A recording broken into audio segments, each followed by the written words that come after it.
Well, hello, folks. I'm your host, Craig T. Stewart, and I'm here with Jeff Mayhew. And this is another episode of What the Book. Hey, Jeff, what's the book? It is No Longer Human. So it's another Kafka book? Well, I thought this was a book you wrote. No.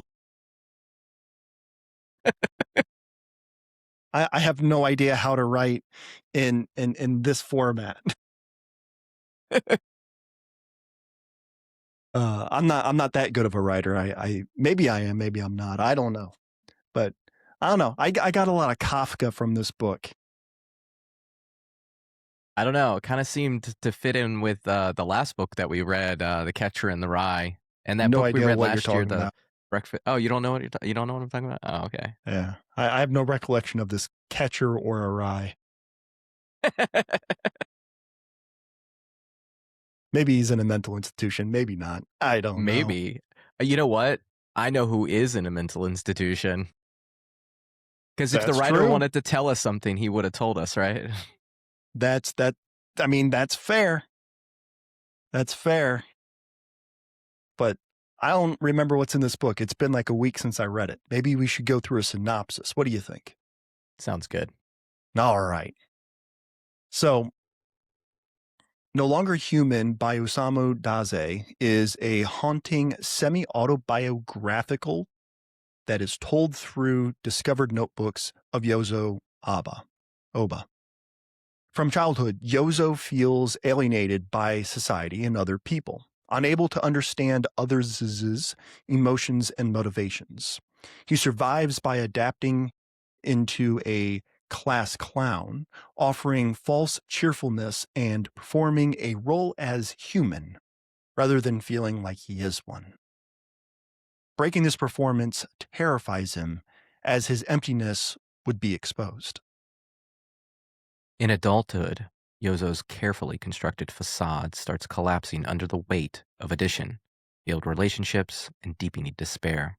What was once survival strategy becomes a devastating descent into self-destruction as he desperately searches for connection that makes him feel real. Through Yozo's raw and unflinching confessions, Dazai delivers a powerful story about alienation, identity, and the quiet horror of feeling disqualified from humanity itself. So I think you basically listed half the themes. All right. So what did you think about the book?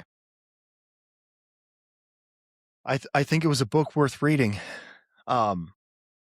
It's deceptively short and long all in one, but I do like the framing context of it where the person writing it doesn't know everything. They only know a little bit about this person, and yet it feels like the person that the story's being told about is rich.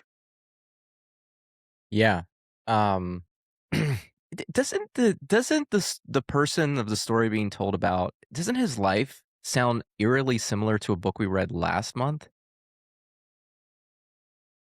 He's got a rich father who seems to be absent. You know. Was his father absent? I don't recall. In The Catcher in the Rye? No, I don't care about that book. I'm talking about No Longer Human. I mean, he talks about his dad being away and working a lot. Well, that happens in Japan during the imperial era. That happens everywhere. And happens everywhere. And some children struggle to understand it, and some parents struggle to explain it. And it creates this disconnection, this alienation, if you will, is why I think these two stories are so similar, is because they're telling the same story from a different perspective in a different way. I'm not entirely sure that's true. Like, Fair. Are there parallels? Yes. But I think there's a distinct difference between someone who just rejects the society they're in and someone who has no way or thought of how to connect with that society.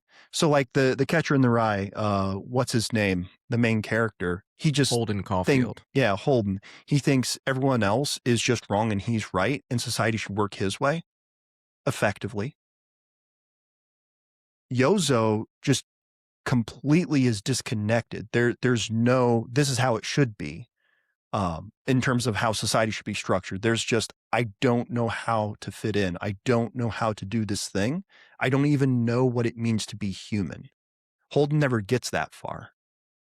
Holden's got a shallow perspective in this disconnection, whereas Yozo has this far more meaningful, deep connection, so much so that he goes through great lengths to lie to himself and others.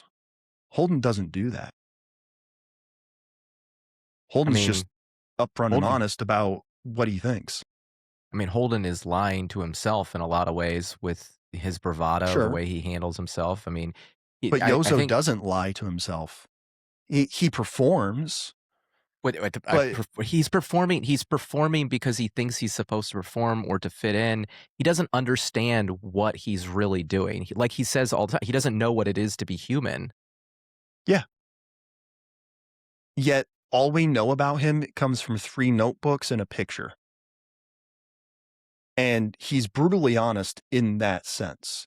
We have an entire book of The Catcher in the Rye that is from Holden's perspective, and I don't hear the same level of honesty and self-reflection that I But it's hear not. with Yozo. But that's not the point I was making. It's not about whether they are honest or not. It's about the fact that they both have these similar stories about separation, disconnection from their father, and they both end up feeling alienated and separated from the world around them. They have different perspectives on that world and how to handle that world. And in my opinion, they're both wrong. And so, you know, I don't see like they chose different paths, but that doesn't mean their path didn't start the same way. In similar ways, I not the think you're same way. reading way too far into that connection. I don't think I am. I mean, go back in, let's go back to the motorcycle diaries, right? Like he was struggling to make a connection with his son. My guess is, and we don't know, he struggled to make a connection with his father. It's hard to make connections with people. It's almost even it's strangely somewhat even more difficult to make connections with people you make. And in a meaningful way, especially like as the world becomes more commercialized, as there's more choices, more options, there's more things grabbing for your attention, it becomes increasingly difficult. And I think that's kind of what this story, along with The Catcher in the Rye, are both kind of telling is like, if you think about the beginning of this, he doesn't know what it's like to be human because he's never had to be hungry. But you work for your daily bread. That's what it is to be human. That's your purpose is to get food to eat, right? He's never had to experience that. That's a seemingly human experience that he is provided for him by the generation before, right? This level of comfort, but also disconnection from who you are. And you the more you, I don't know, step away from the responsibilities of being human and you start to grapple with or only get left with like the privileges of being human, there becomes this separation because you start to lose yourself a little bit. I mean, we see that all over society right now. And I think this was kind of like that beginning, they're talking about commercialism a little bit in here. They do in you know, this and not only that, but think about the similarities between women in both of these, in the way that they treat women, the way that they perceive women, their role with women, their obsession with women in sex in both of these books. It's very similar. And I think like that's a natural thing that men have. And it is helpful to have a father help guide you with some instruction of like how to handle, maybe how to talk to a girl, right? Like they both seem to struggle with that. Holden seems to be a little bit better than he does, although they're both kind of playing a part, and like I think about the scene with Holden and that woman that, they're having a good time, and then all of a sudden he blows up and he starts yelling at her. Like, he understands how to talk to her to a degree, but he doesn't understand how to share his, like, real feelings with her, like, in a constructive manner. He just unloads on her, and that's doesn't work, right?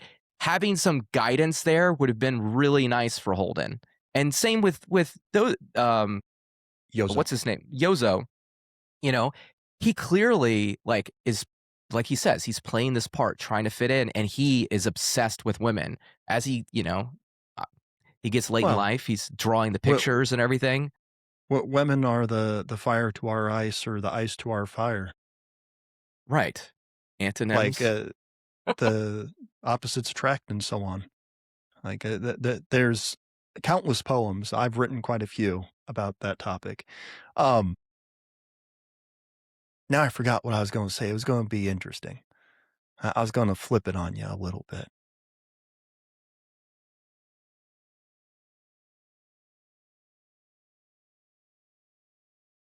It's not coming to you? Sorry, I rambled. Well, it was towards the end of your ramble. That's the part that annoys me. Um, hmm. It was something along the lines of Holden has main character syndrome, but he doesn't know how to use it. Yozo doesn't feel like a character at all, let alone a main character. You know what that means?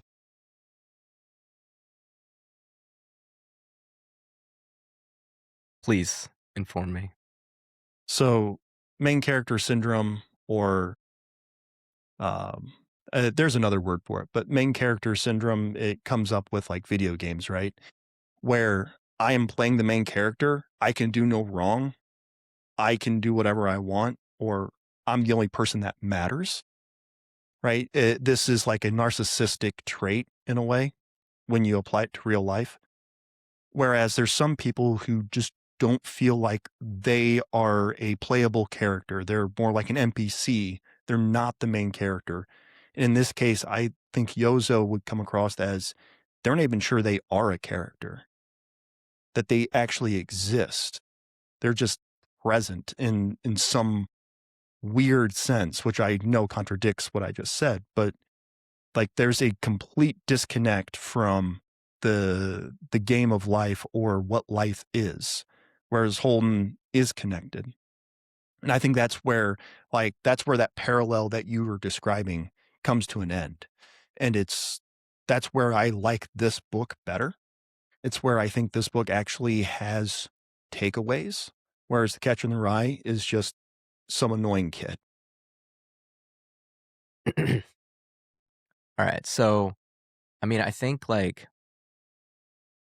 Yozo Yozo is playing a character, and I think you're right. He's playing like a role. He's a role player. Okay. All right. Sometimes that's your place in the world, and sometimes you are the main character, right? Like if you're if you got a family, if you're the father, you're the main character. If you're the son, you're the role player. And I think the difference here is like Yozo just doesn't. They neither one of them understand this, but they've both made a choice. Okay, they both don't have the guidance they probably need, and they both made a choice to fall into the place they feel best suits them. Holden has chosen the main character, and Yozo has chosen the role, and they both are just winging it. And I think Holden looks for like the joy in life, and Yozo looks for the despair in it. So, yeah, though I would caveat Holden actively makes those choices. Yozo passively makes those choices. That is the distinction between whether you're playing the role or you're just doing what others think your role is. What exactly is the difference between an active choice and a passive choice? So, like, I actively choose to engage in what the book. I passively choose to uh, drink water. It let me think about, a better situational for you, because that's abstract. So, you like representation. So, people actively engage in civics or they passively engage, right? They're either actively engaging, learning, voting, so on and so forth, or they're just existing in a society and letting other people make decisions for them. They passively choose, or they're passive and other people are choosing for them. Mhm. Okay, so that's their choice, though. They're not Yeah, they chose to be passive. they chose to do less work. They chose to Maybe. focus Or more maybe they're on too what they wanna busy do. holding up 3 jobs to support their family, instead of Maybe. paying attention to know which way to vote in an election or whether to vote. Maybe. It's theoretically possible, but I would argue that most of the situations are not that. That's like an extreme case. I would say that most people that passively choose to sit out of the system actually are pretty well off and probably could have the time if they chose to have the time. Maybe they'd have to do one less vacation a year. Maybe they'd have to do one less hobby, but they do have the time. They make a whether they realize it or not, they're making this choice to serve themselves other than outside of themselves. And I think again, that's similar to both Yozo and um, Holden. They're serving themselves because they feel like they don't know what else to do. Is Yozo serving himself, or is he serving those around him, thinking that he'll find something for himself? I think he's serving those around him so he can fit in and be attached to something, even though he doesn't feel like he's attached to something. He is in a way. And I think he likes despair. He chooses to wallow in it and drink and, be in, he chooses debauchery behavior, right? Like, you don't have to do that thing. You do that because you're trying to fill an emptiness or cover some pain or make yourself feel good, you know? I mean, That's what communists do. well, and he goes through this and you mentioned But he's communist. not really a communist. He's He not just really a communist. participates. He's not really a Christian either, right? He's just participating in whatever group he's in. He's moving from group to group to group to fit in. He's looking for something. He's looking for meaning and purpose and understanding in his life, and he can't find it. And it pro- it I'm not saying that you need a father to help you find that purpose. Your father can help guide you and get you there quicker, right? You can still find it without him. These are choices that we make. I mean, I think the thing with both Holden and Yozo is they kind of gave up on this idea of learning anything new.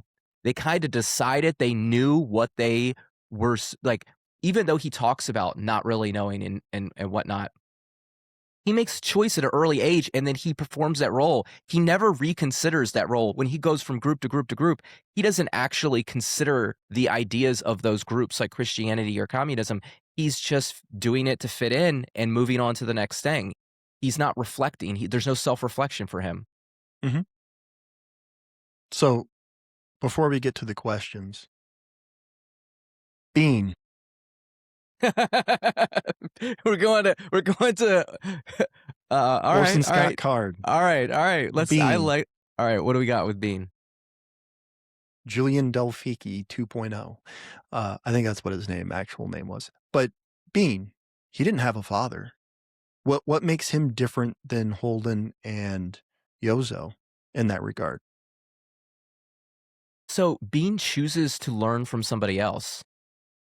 Bean, while he is incredibly intelligent and resourceful, very much like both Holden and Yozo, they're incredibly intelligent and resourceful to be able to survive without the guidance of their father at an early young age. When Bean gets of age, he listens. What's his name? Is kind of like his mentor. Graph? Garaf. He's a mentor. He is a fatherly figure in his life. He chooses to submit to another man on this earth, to listen to him, to understand his guidance, where Yozo and um Holden do not choose that path in different ways. You know, there's this other guy, Fishbank, that is also in his life that could have been like a fatherly figure. We talked about Holden, the professor, that could have been a fatherly figure, but like they're Mhm. rejecting everything around them because they were not accepted by their actual father. And whether they understand this consciously or subconsciously, this is kind of what's happening. And I think also part of this is psychological for being at some point knowing that he didn't actually have a father and that his father was kind of this weird scientist guy. And he was like, he made a choice. And remember, I think Bean really did believe in God. You know, like I think that he deep down inside, I think he really did. You know, he talked to Sister Carlotta. He had faith with her. He loved her. Okay. And Mhm. then he allowed himself he made a choice. He's like, I could accept that I'm not really human and whatnot. And he keeps talking about how he's not human, but then he does all the human things. Like, I was talking to a friend recently or last night, I think, about this. It's like, what's the uniquely human experience? It's communication and love. These are uniquely human. Now, you can see love kind of in like other creatures on the planet, but they don't communicate like us, right? Like ours is a deeper, more meaningful love. And Bean has that. And Yozo and Holden are searching for it, and they have no idea how to get it.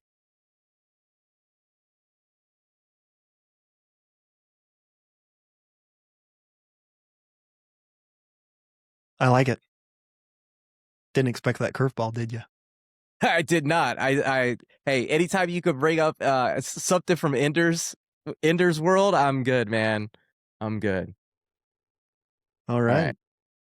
right. So I take it you like this book as well as The Catcher in the Rye.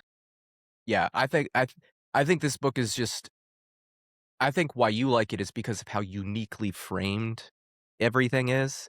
It is very unique in the way that they talk about these things, and the way that it's written, and I like that about it as well. I think it's which I think To Catcher in the Rye is kind of the same thing. I like it for that reason. I like the annoying guy because he is who he's supposed to be. But Oh, I thought you were going to say because he is me. You're like, oh no, don't say that. no.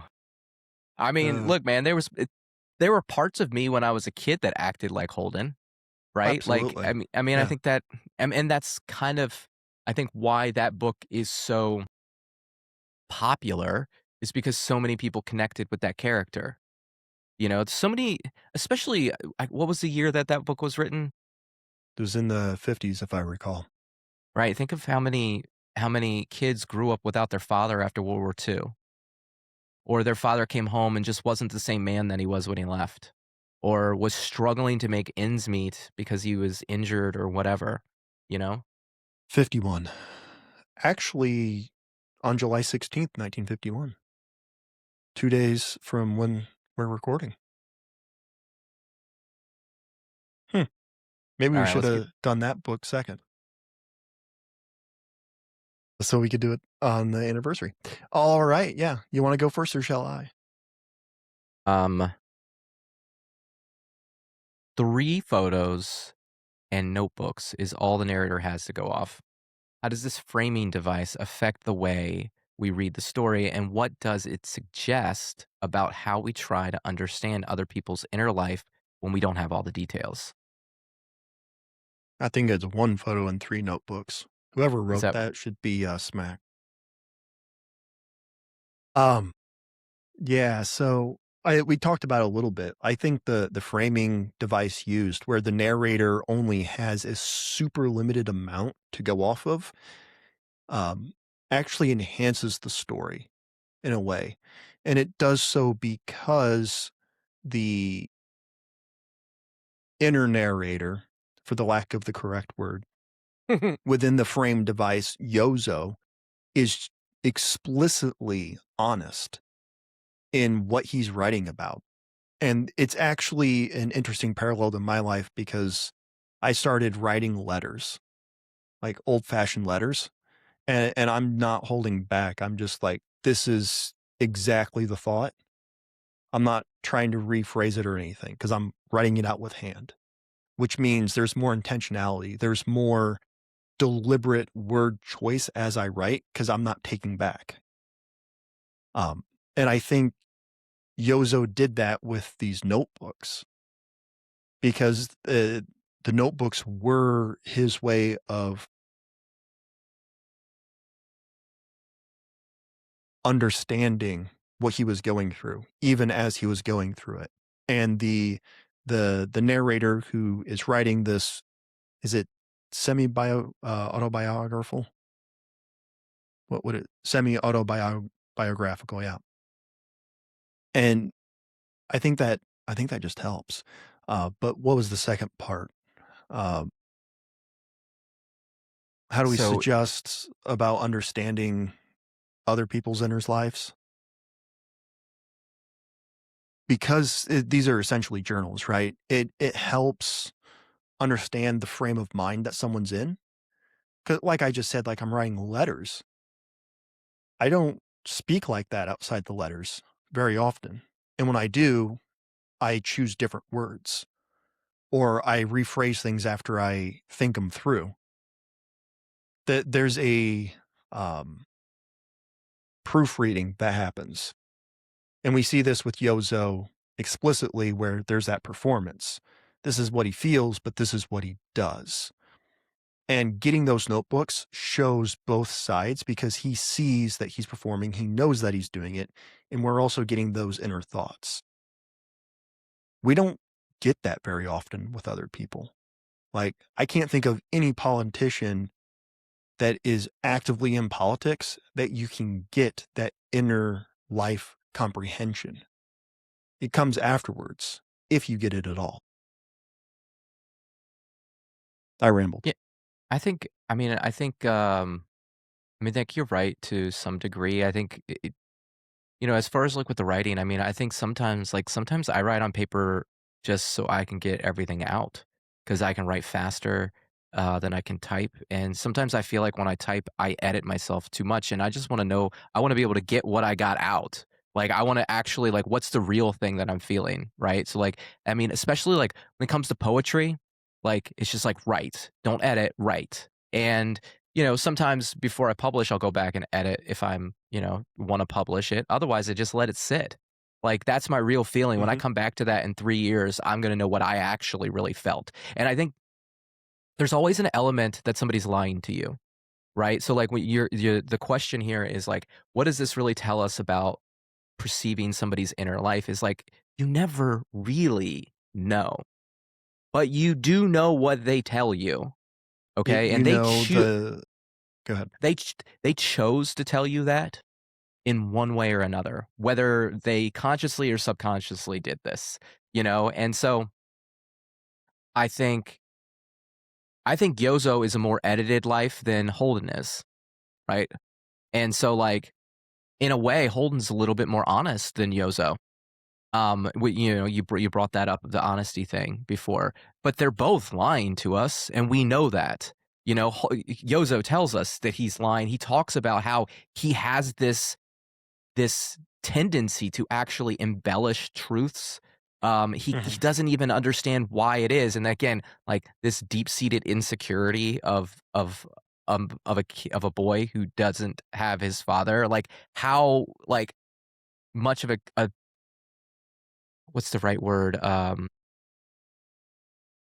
What is that word when you like oh my goodness, stereotype? Like what a stereotype characteristic to have, Um, and we know that Holden has this as well because he does it. Like, you see it, while he because he's just rambling. Um, and so, like, we know what we know, we perceive what we perceive, and we have to make choices to trust people or not trust people. Is this person, and also recognize that you're never really gonna know anybody, especially if you're not, like, Mhm. in their family. So you do what you can. You perceive what you can. You take away what you can connect with and learn from it, and use it for your life if you can. Yeah, there's truth in that. Um, what I was gonna interrupt and say, but I chose not to Appreciate actively. that. was there's a difference between the public narrative, the personal narrative, and the inner narrative. And what we're getting here is a somewhere between personal and inner narrative of Yozo, which means you get to know that the public narrative is false. He tells you that. You get some of that about the personal narrative of how he lies to himself, but it's still a narrative to your point. And whenever you're talking about a narrative, there's an implicit understanding that it's not always accurate or true because it's a story.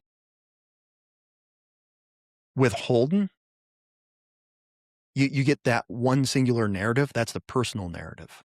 I think at the end, that last chapter, you get a little bit more about an inner narrative, or at least the inner understanding coming through that makes the personal more truthful, that connects, right? As an individual, all of these have to connect in some way. And if you can't reconcile it, you're either not playing the game or you're just not being honest to yourself. And Yeah. I think Yozo's trying to be honest to himself, if not to other people, but he also is failing and he knows it. Yeah, but I think that That's why he goes through addiction and the other things that he goes through. see, but I think Holden also thinks the same thing. Like, Holden is also trying to be honest to himself. I think when you lie to yourself, I you think don't he is, necessarily but in these situations, these people don't understand how much they're lying to themselves. Like, they think they understand themselves, but they don't. well, it's the idea that the more you learn about something, the less you actually know. The more you learn about yourself, the more you know that you don't know everything about yourself. And that I think that is the thing that men struggle with is coming to the coming to the realization that you can't know everything. That things are going to be left not known and that sometimes you have to figure them out at different times. I think that is the thing that most people don't like to do, I've realized in life, is think. Is they want for somebody to make their life easy, or they wanna only think about what they wanna think about. They don't wanna be forced to solve a problem that's put in front of them that they didn't wanna solve, right? And that's why, like, we're all so spoiled, like, we don't have to have our daily bread. We don't have to work for our daily bread anymore, like, we're already fed. Even if you can't get a job and you don't have any money, you can probably, get fed by the government or somebody, you know? And, it I don't know. Kinda lost where I was going there, man, I'm sorry. It must be that kind of morning because that's how I feel too. Yeah, Which is weird because we're doing this a little bit later than we normally do in the morning. I know, I know. Alright, what's the next question, Craig? Save me. Save Me. That's a great song. Um, how does Yozo's clown persona function throughout the three notebooks? And in what ways does it protect him? And how does it ultimately work against him?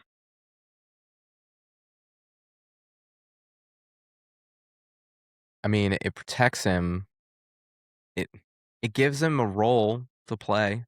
It gives him somewhat of a purpose, a thing to do, a way to connect with people. It connects him to others whether he feels connected to them or not.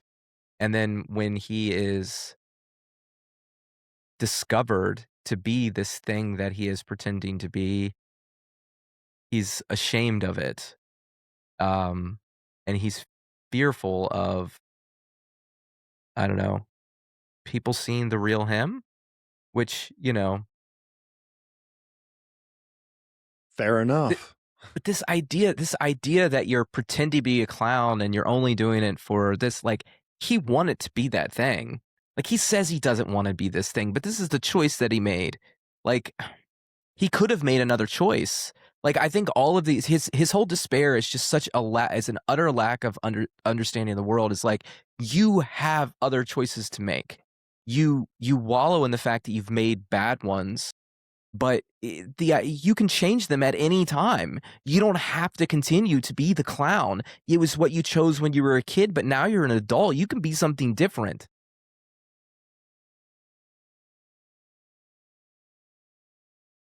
I still have that up from the last one, Catcher in the Rye, as Elon Musk.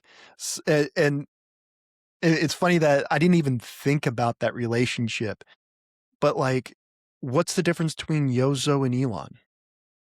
Elon is looking at the world and saying it can be a better place, or he's looking at the world and say, in order for us to survive, we need to go to the stars. Everything he's done in the last 25, 30 years has been towards that goal. Yozo looks at everything and he kind of falls in a little bit with the communist crowd in Japan because he's like, why do we need money for these things? Why do we need this? Why don't we have what he's looking for is why don't we have Star Trek? Like the ideal society. And instead of having that determination or that decision to go make that reality, he just He's disassociates. what is that quote? You can look at the world and say why not, or I don't know. Basically, he's just complaining that the world is not the way that he wants it to be.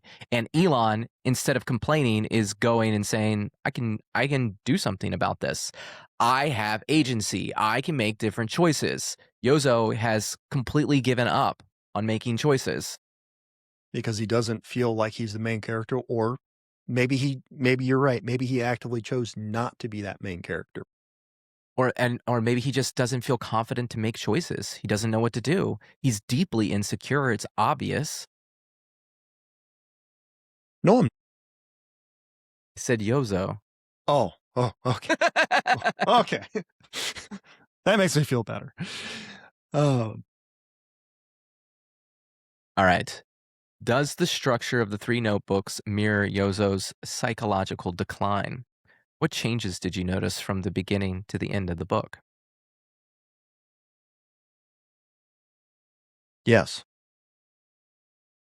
To your first question. This is a long form podcast. So you're going to have to give me more than yes. Okay. You gotta draw the seconds out. I gotta make that software say there's a 3-second gap. You need to cut that. So this is TikTok. I don't know if you notice, I actively don't do that because it annoys me when someone's talking and then it cuts to something else. That's just that bothers me. It's what the kids like these days. You're old and disconnected from the youth. I think I've dealt with it for as many years to know that it just makes your brain keep going until you completely fall apart. I do it at work and it's super annoying. So now we're back to the But motorcycle diaries. we're back to the motorcycle diaries, but it all comes together, baby. It all comes together. No, the notebooks, I think they do trace the decline where at first it's kind of reflective, but it's just talking about the detachment from the things. And then it leads to, in that like second notebook, the chaotic self-destruction where he starts getting addictions and he ultimately tries to harm himself with his was it his girlfriend or his wife? I think it was his girlfriend. It was just some woman. And he ends up surviving after jumping off that bridge, but his girlfriend didn't, and that just sends him down ultimately into complete despair. There's no recovery for him at that point in his perspective. And I think there's a level of honesty that you get the closer you get to the end, even if it is a detached honesty. Where at first it was the inner self looking at the personal and how they relate to the public, thinking about the narratives, right? Compared to the last part where it's how is the personal and the inner still conflicting? And what does that look like to the public?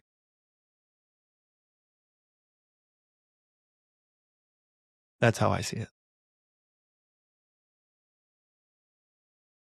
Yeah. I, um, I don't really have a response to that, man. Good. Maybe you should spend 5 seconds of silence and wallow in the perfect answer. I mean, I didn't say it was perfect now, come on, I just I mean Speaking of perfect, unless you actually had something, go ahead. in a world of curated online personas, what does Yozo's lifelong performance indicate will be the lifelong cost living behind a mask? Alright, so help me understand this question. In a world of curated persona, online persona, we're talking about, like, modern day, like, TikTok, Instagram stuff, right? Okay, what does Yozo's performance indicate will be the lifelong contest? So, like, you're saying that people that carry this online persona wearing this mask, are they gonna end up like Yozo? Is that what you're saying? Or is that where you're leading to with this So, question? studies have shown, to quote every great podcaster that talks about things, studies have shown, like Instagram, TikTok, and similar, especially for young girls, deeply affects the way they see the world. And they have to create this narrative, this persona online, and they have to have this perfect life. We see this early on in social media with Facebook, where you're scrolling through Facebook and you only see the perfect family photo at the beach and so on and so forth. But what you don't see is the father yelling at the children for 10 minutes because they aren't listening, things like that. So you think that other people or social media gives you the impression that other people have this perfect life, that there's no discontent in their family, that their job's perfect, that they always get to travel, so on and so forth. So much so that, like, there's a lot of influencers that fake traveling to keep up that persona, and they go through great lengths in production to make that happen. Yeah, but I don't think that, like I think that's only, like, a certain silo of social media. So, like, my Instagram feed is all about, like, parents struggling, and it talks about yelling at your kids and, like, it talks about Because exactly what you're that's talking what about. you talk about. That That's that my is the silo point. that you're in, but That's my I the broader population, call it the 80-20 rule, Pareto principle, right? 20% of the people fall into this bucket, but it's indicative of what happens when you're able to present something and you care about what other people think, so much so that you're not willing to admit that there is conflict in your life and you keep up a fake persona. I mean, that's a choice that you make, and I think a lot of people make that choices, but at some point you make a different choice. And like, yes, if you carry making this same choice that's probably not good for you or anybody that you're around for your whole life, it's going to have devastating consequences on your life. Destruction will follow you, right? Like, but again, like, I don't know, like, there was a point in my life where I would watch social media videos and, like, think that I had to be this thing or want this thing, and then, I don't know, it pretty early on, I realized it just wasn't fathomable, like, I was never going to be able to do these things that I saw these very rich people doing, and I just, like, instead of, like, I don't know, pretending, I just was like, "Alright, what other choices do I have here?" Like, what else and I also have to take, like, a self-reflection of, like, who do I really wanna be? Do I really wanna be this guy chasing these things? Or do what is really important to me? And, like, for me, it was, like, my family. Like, growing up, like, I always wanted to have a family. I wanted just the idea I love playing games and, like, grew up in a neighborhood playing games all the time. I thought having a big family would be fun, like, to do things with other people. People are fun to me, and the idea that I get to make more people that are like me, that will do fun things with me, that's just a cool idea. And so it's like, yeah, everybody else is doing these things, but we're doing other things and this stuff's fun too, like, and so like, I don't know. You pick your silos, you make choices, and everybody's going to make wrong choices at some point in time and you get to make new choices in the future. Do you think social media pushes you into a silo? I think it can if you let it. I think you have to understand that you make choices. Like, you can blame the system or you can work the system, right? Like Hit the you're three never buttons and say, don't show this kind of content anymore. So you see it in a week. just be very disciplined at what you select, what you click on. Like my social media feed was trash 6 years ago, filled with all sorts of crap because I was the person who would slow down on the highway and look at the car accident, okay? And that just it made me feel like crap inside, and it made me angry and frustrated, and it was all BS. It wasn't even part of my life, you know? And so I made a different choice. I became disciplined and be like, "Look, I don't really need that. I don't really need to know that. Here's what like here's what's important to me. Here's what I'm doing. Here's my path. This is my chosen path. What am I going to do?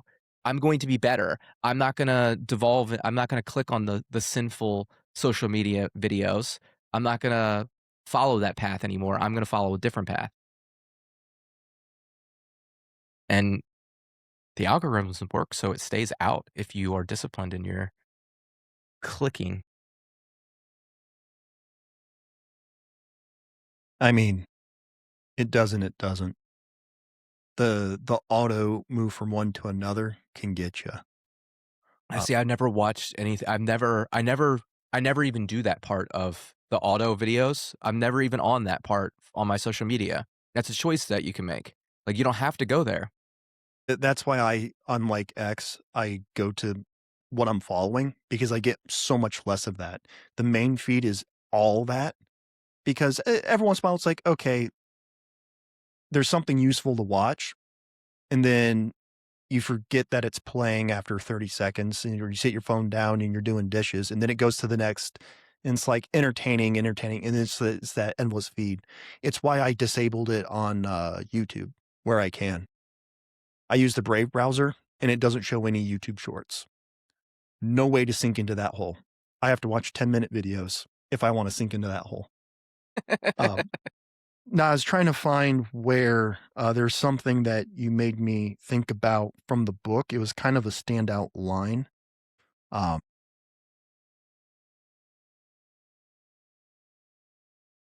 this is halfway through, page 81.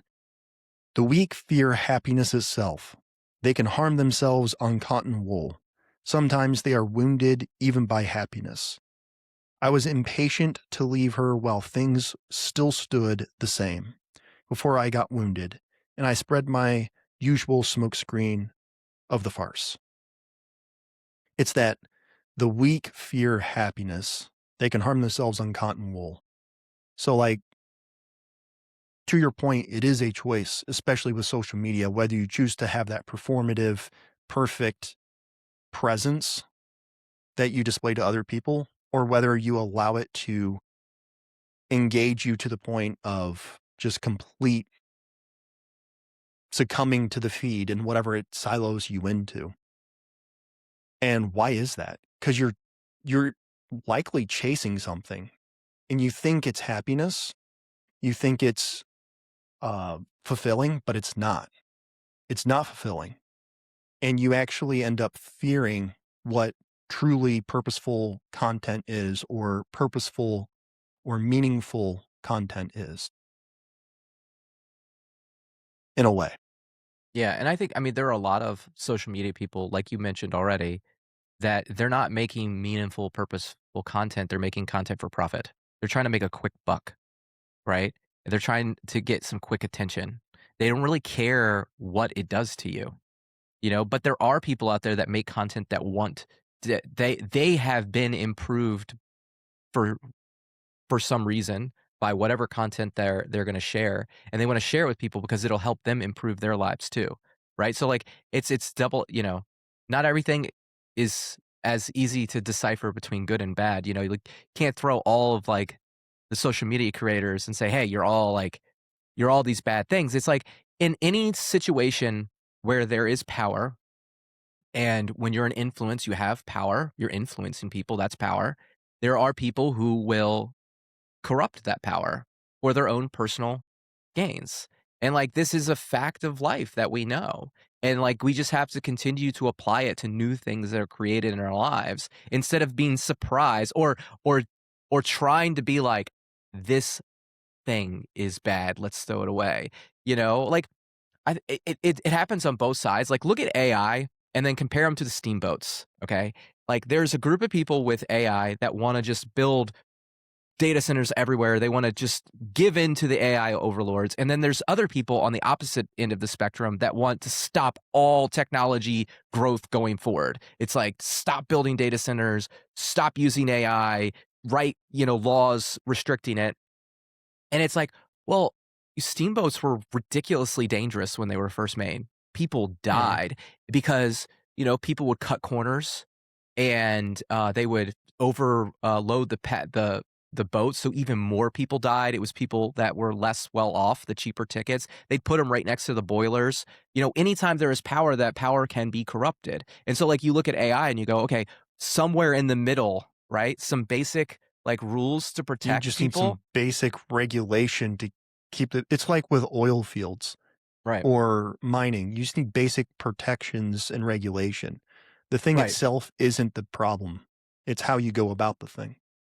It's the people around the thing and your unwillingness to realize that this thing has to be dealt with, and you can't take these positions. They're so far apart. You're never going to get anywhere. You have to And come together at some point if you want. Otherwise, like these people will be right, right? Because like these people are going to ignore any type of restrictions on this new power. So these people will inevitably be right because now all bad people can corrupt this power. So like if you don't want these people to be right, you have to come here. You have to come yep. meet them partially there.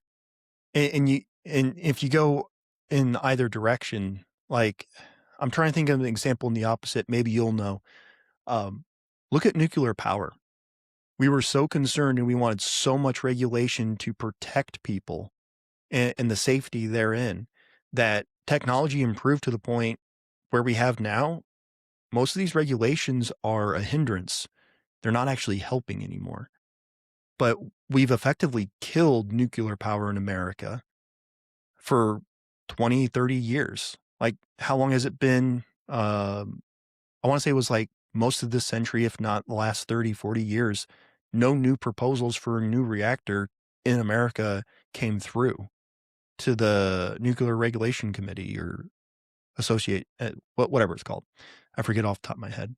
But it also goes the other way where not enough regulation or democratic, like maybe we should do something about, I don't know, PFAS in our water. Like we go too much the other direction. I think the original intent, like with the EPA, what Nixon did with it was almost a balance of the regulation with the free market to make sure that public health wasn't in jeopardy. Now that's since been, for lack of a better word, bastardized, taken too far. But yeah, All right, we got one more question here, right? two. Two. And then I have a favorite quote. Is it my turn to ask a question or is it your turn? I can't remember. "'Tis be you. Is You get to be me. choose which one." How does Yozo's loneliness, even when surrounded by people and engaging in social activities, speak to the modern experience of feeling alone while digitally connected? Directly.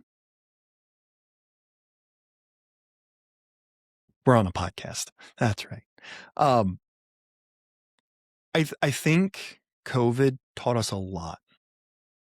It taught us that while we can be remote, that connection that you have on Zoom, that we have talking virtually, is not the same as when we were in person across from each other in your room there having this podcast. I think it's fundamentally changed it.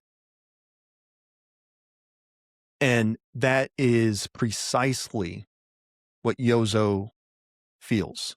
It's that disconnect that for us we would say is digital, but for him it's he can't even connect when you're standing across from him without a performance. And in America, we've got this loneliness epidemic. It's been creeping up since before COVID, but I think COVID was that tipping point of, no, we have to do something about this. But it traces back to when, and this is something I learned or realized in the last month or so, maybe it was last 2 months. Look at how houses are built and neighborhoods are built. There was a point when the house was built with a front porch, and you would spend most of your time on the front porch or in the front of the house in a neighborhood, which means you interacted with people so much more. As the automobile became more and more available, we started putting garages closer and closer to the front of the house to the point where there's a lot of these builds where, like my townhome there in Bristow, uh, you walk up the driveway, the only thing you see is the garage, and then there's a small little man door on the side, which uh, has nothing behind it. It's got a stairwell going up to the second floor. I have no connection with the rest of the community from the front. The only connection I have is with my neighbors on either side if we're all outside. People walking on the sidewalks, no connection with. So you feel disconnected. You feel more lonely because that front porch isn't available. And there's a study that goes through this that explains it probably far better than I am. There's a direct parallel with the digital world where I can feel connected at work, but the reality is all my coworkers are in different cities, which makes talking to them far more difficult. It makes me feel separated from everyone in a way. Now, some of that I chose for myself based on the position, but there's a degradation of community, whether it's in the office, in the professional world, whether it's in your community, or whether it's with your friends. Like, why would I go down the street or across town to visit a friend if I can just call them up or text them? Like, the people I go out and play Magic the Gathering with, I text them all the time, but I only actually engage with them as individuals, as other humans in person. And even then, it's through the medium of a freaking tabletop game. Like, when you're actually in the car, like I rode with one of them to go because I didn't want to drive. I was super tired, but I still wanted to play Magic. Completely different conversations take place outside of that game or outside of our text conversations. Completely different. And in that moment, that that made me feel more connected to where I moved to this town. I got my car fixed. They shuttled me to and from. It was actually the owner of the car place. They've been in this town for their entire life. I've never felt more connected to where I live now than by having that one-on-one conversation with them. Instead of going online and looking it up or virtually attending town hall meetings, whatever, physically engaging has that connection. And then like, just to tie it back, like, Yozo's loneliness is an extreme example where he can't even physically connect, and we never wanna get to that. Yeah, and I think, I think to your point on what you said, like talking about COVID is like we were already so Tim Carney wrote a book in 2019. We should add it to next year's list and read it. It's called Alienated America, right? Is so like this didn't happen because of COVID. COVID exposed it, right? And I- Amplified it maybe, but maybe yeah, amplified it, right? Yeah, maybe. Um, I think that I think this alienation as like we're reading in these books, I think every generation goes through it. I think it's it's technology changes, things change, life changes. It's hard to keep up. It's hard to know things. Um, Sometimes technology pushes creates or wars or other situation creates separation between families for different reasons. And all of this stuff creates this alienation that you're constantly fighting against. But to your point, like the front porch is gone, but you could go on a walk. You can join your community pool. Um, you If know those are options. right, and There's I some communities that you don't even have, like the apartments I lived in, the walking paths were completely disconnected from the apartments themselves. right, and there's a book, another Tim Carney book that's written that talks about this called Family Unfriendly, and a lot of this is bad city planning, okay, that's disconnected people, and it goes back to, like, passively or actively participating in the world around you? Are you going to your town halls? Are you talking with your representative? Are you having your voice heard? Or are you too busy focusing on yourself, doing the thing that you want to do, buying the bigger house, doing the going on the third vacation or fourth vacation? Like these are choices that we make, and it's sometimes we don't realize we're making bad choices until later, and, like, we struggle to admit that we made bad choices, and, like, we are part of the reason that we have the problems that we have, but, again, that's kinda back to, like, Yozo's, like, at some point, you can make a different choice. You can realize that that wasn't the right way to go, and you can choose to be something different.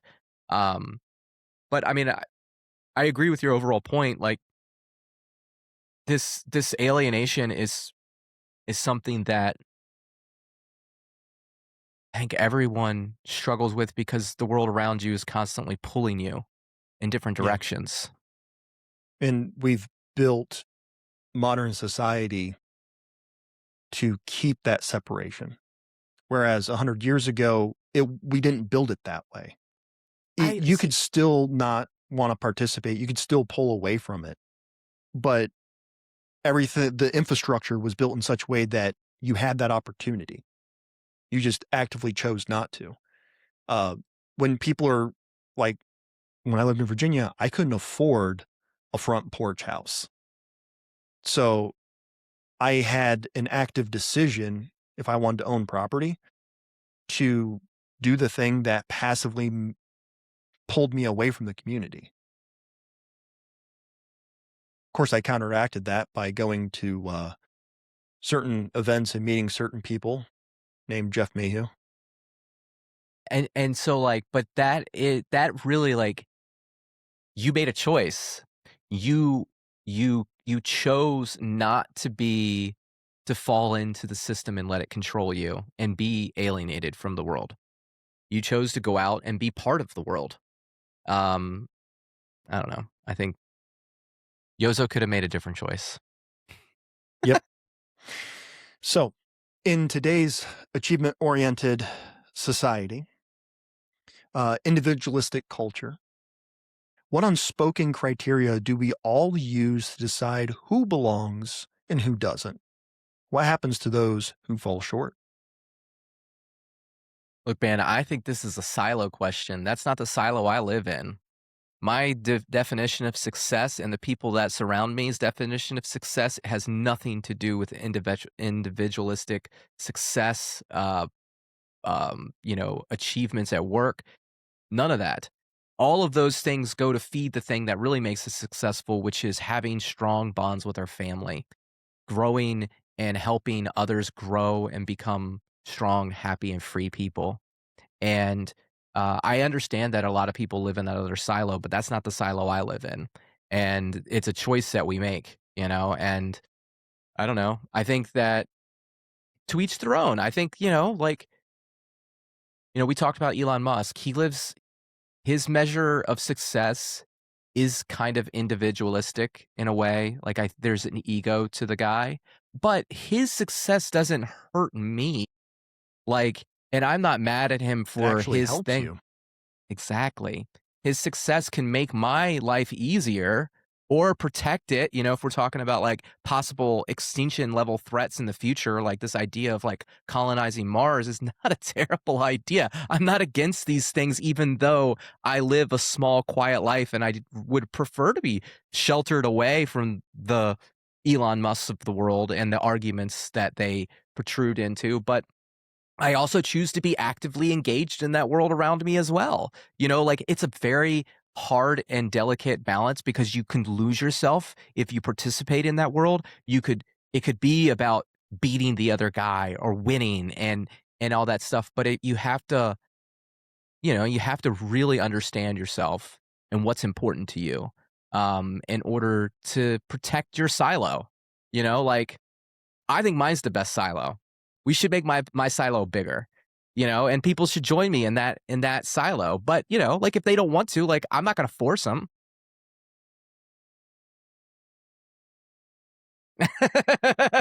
That is literally, like, your thing right there, right? Like, you A that agorism is a true whole bunch of silos. decentralization where everyone gets to have their own silo, and if they don't like what the silo becomes, they can go find another one. Yeah, but, I mean, we'll talk about it off air. I can explain. I don't wanna get too deep in the weeds there. Um Okay, so let me go back to this question here because I kind of didn't really answer it because you know, in today's achievement oriented individualistic culture, what unspoken I can't talk, bro. Criteria. Criteria do we all use to decide who belongs? Um, I think that most what people do is they decide if that person brings them value to their life. And that value typically comes with performing a task, paying a bill, uh, Exchange. yeah, voluntary exchange, market oriented, quid pro quo.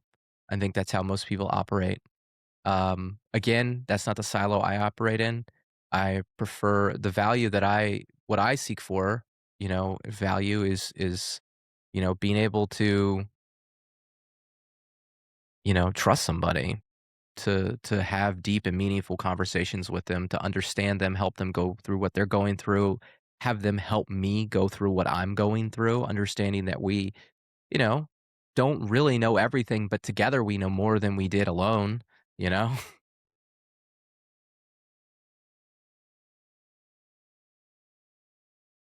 I can't think of anything to add to that, ultimately. Uh, Maybe like tyranny of the majority, the minority has rights, social contract, like what we just agree upon, even unspokenly as a society, and how we engage in things. And when people are upset with that, then it's no longer unspoken and it becomes a point of contention. We see that about every 80 years. Interesting, huh? Interesting. Kind of falls into that technology stretch that I talked about. Big things going on in the world, the tension, the wars, all those things. People can Well, push a I saw the plan. The FIFA plan, have you seen it? Argentina's gonna win this year, Spain's gonna win in 4 years, and there's gonna be war for the next 2, so FIFA's canceled. What are you talking about? Is You've this not a seen that thing? paper? Is Yeah, this a it's a thing? thing. Oh, It's a I don't thing.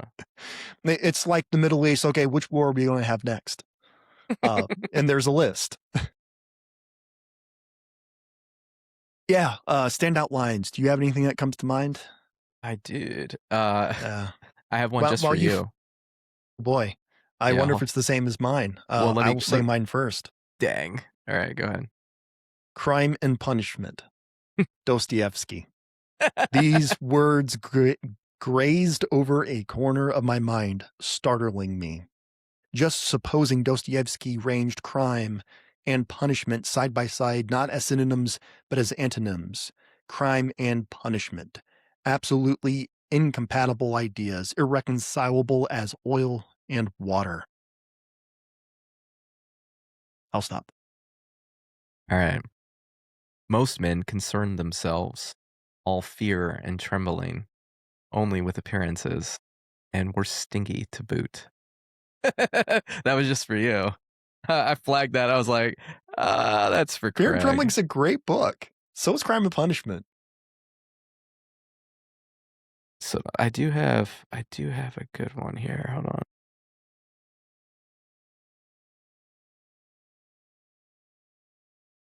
So remember what I was saying earlier about like you make a choice to submit to another person, right? That person is typically your father, but Bean didn't have one, so he chose to submit to Graph.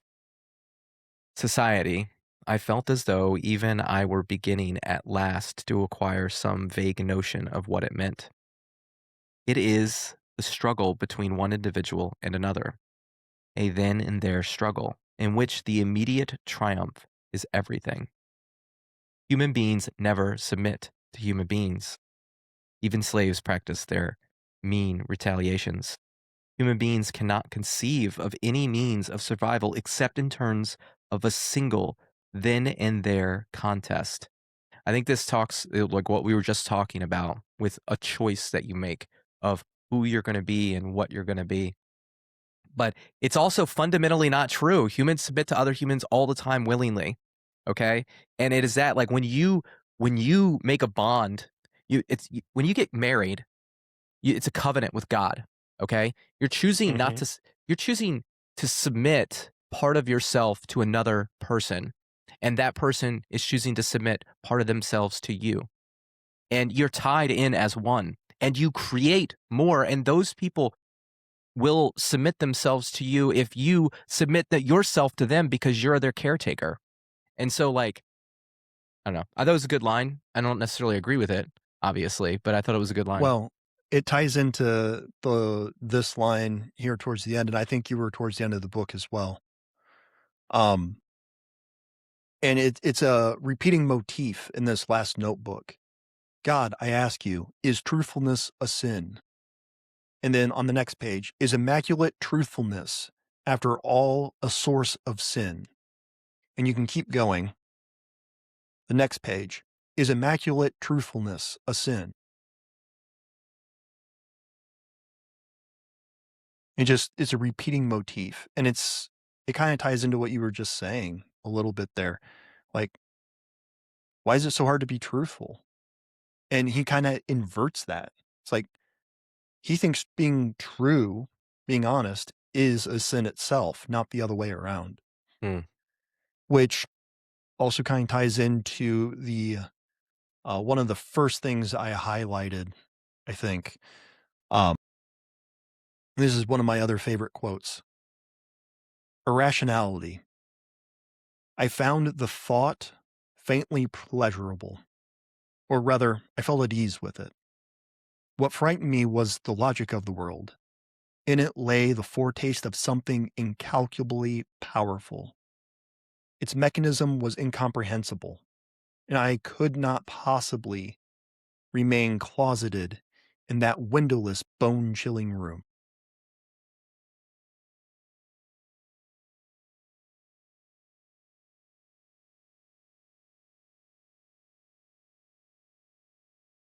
Okay, I got It's actually poetry in a way. Some of this comes yeah. across as poetry to me. Yeah, it does.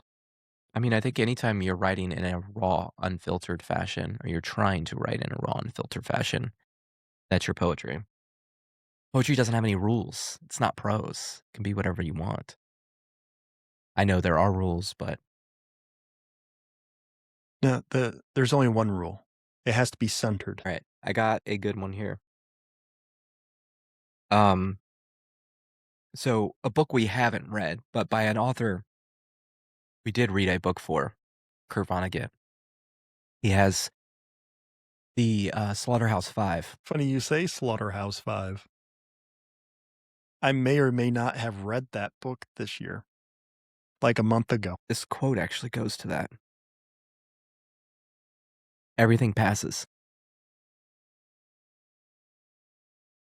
So it Yeah, goes. that So it feels Kurt goes. Vonnegut. Yeah, so it So goes. it goes. Everything passes. So it goes. Right. And it's this, and you talked about it earlier about how towards the end you felt like he was changing a little bit. Okay. And I think that this is the line that speaks to that. And it goes to that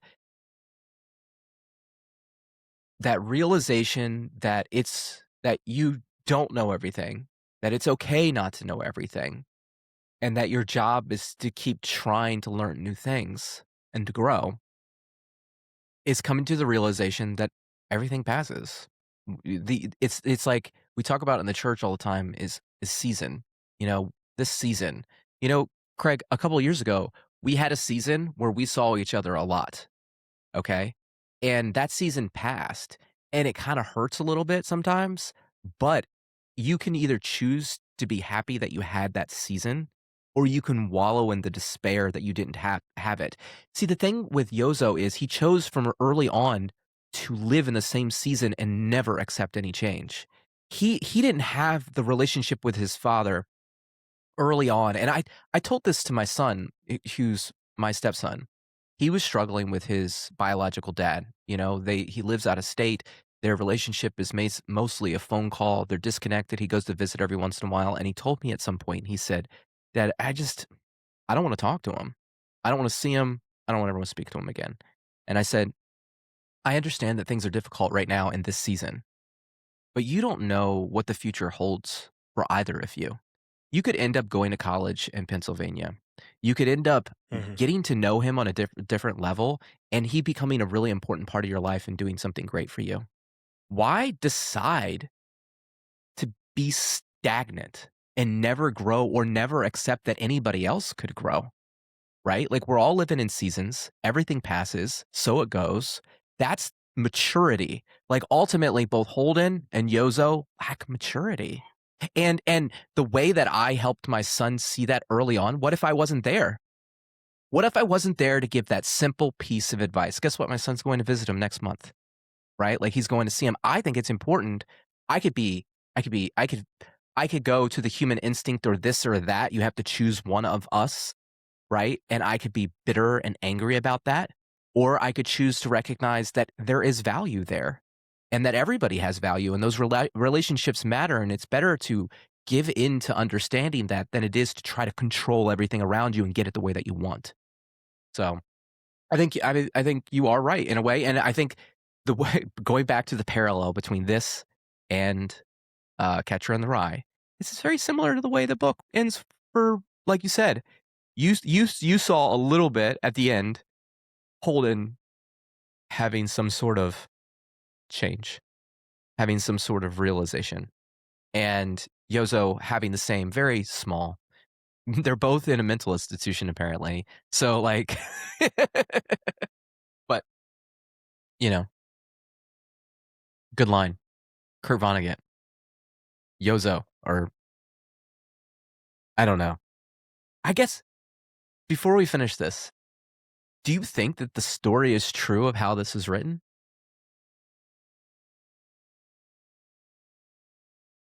Plausible. Yeah. What if it's just It what is if the story 100% is just a plausible. story? I think it is mostly true. Like, it's positioned as a semi-autobiographical. I do think this story took place. And if it wasn't, like, if this is completely fictional, I do think this story very realistically could have and did take place in that time period in Japan. 'Cause it was a time period where things were changing, things were different. It's the same way with Crime and Punishment. That story is realistic. It could take place in that period in Russia because it captures what it means to be that kind of a person in that situation at that time. I Yeah. have a harder time drawing that with Catcher in the Rye, but I'm sure it's there. All right. What's the next book, Craig? I'm dead. I'm sorry, As I Lay Dying. Ah, who wrote that? Faulkner the William. And this is our last book of the season. Ooh, Yeah. you Which better tune means in. we need to make sure everyone tunes in, but we also need to talk about what books we're reading for next season.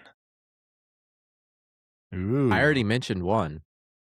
you did, and we're running short on a variety of books and a variety of genres. We touched on some different genres and some different styles of writing this season.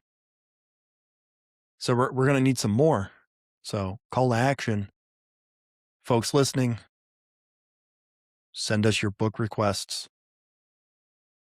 Try to keep them under 400 pages. No, I think we should read Game of Thrones. Try to That was keep them actually under the 400 pages.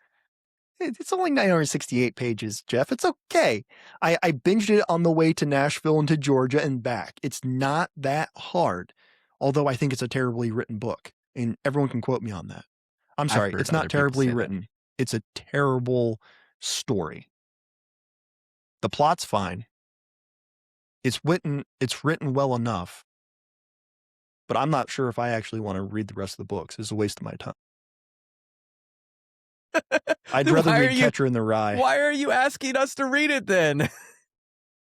So everyone else can feel the crimes and the punishments that I felt. No, seriously though. Yeah. Let's get those book requests in.